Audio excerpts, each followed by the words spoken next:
I'm Todd Brandoff, B-R-A-N-D-O-F-F, and the reason I'm giving this presentation is I was invited to do this because I have spent many years as a friend, not in any official capacity, with the refugee program, which includes folks from the former Soviet Union and from Laos. And this presentation is about Jerrold Daniels, who was one of the very key players in what's now known as the secret war in Laos.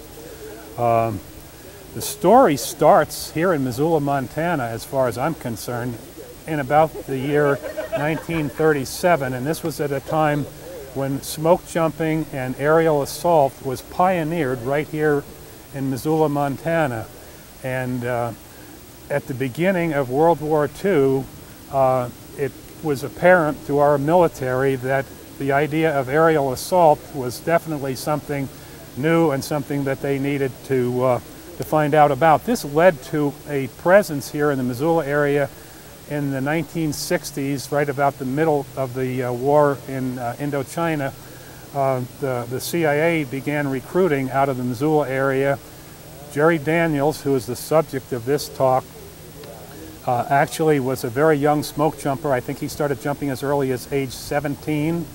He was recruited by the time he was 18. He was a full-fledged junior, I should say, maybe CIA agent, and found himself in Southeast Asia as an advisor to Vang, who was the Laotian general who was the popular mastermind behind the Royal Laotian Army. So Jerrold Daniels, at a very young age, was in a very crucial part of history. I refer to the war there actually as the Second Indochina War, simply because we often say the Vietnam War, but we need to keep in mind that the Vietnamese call it the American War. We call it the Vietnam War, and the history books call it the Second Indochina War. It was a very crucial time, obviously, in American history, and Jerrold Daniels played a very key role in that.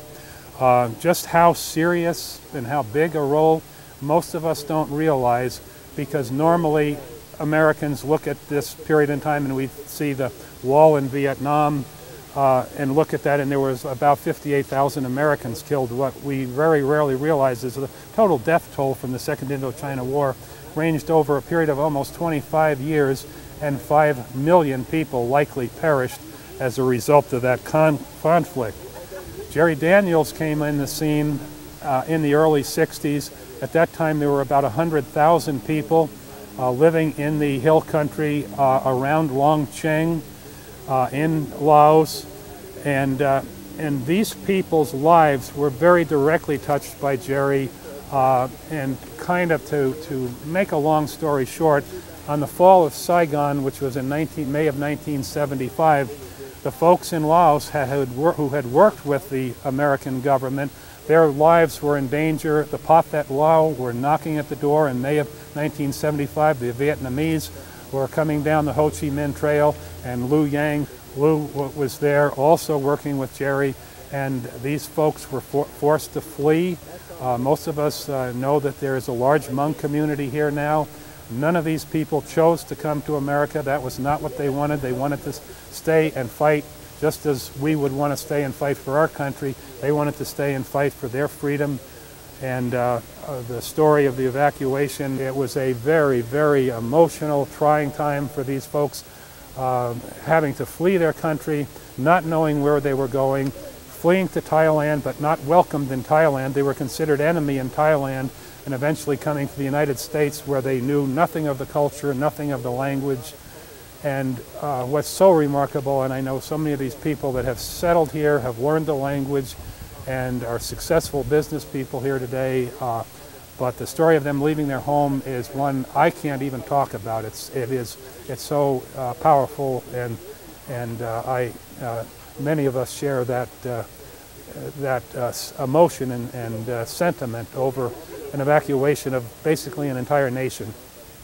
The headstone was designed by Lue here, and it has a couple of interesting things. It shows a runway which is located at the same elevation that we're standing here, about 3,100, 3,200 feet. The runway is going off eastbound into the mountains. That's Long Cheng, It has, of course, the birth date, 1941, and the date of death of Jerry of 1982, and that's another part of the mystery that we haven't talked about here. And then written in Laotian on the lower part of the picture, it just simply says Wang Cheng, which is the name of the airport. And then an interesting addition, it says Mr. Hogg, and that was Jerry's code name. A lot of the CIA operatives had different code names, and Lue over here was known as Lucky after he survived the helicopter crash that killed just about everybody else on the helicopter.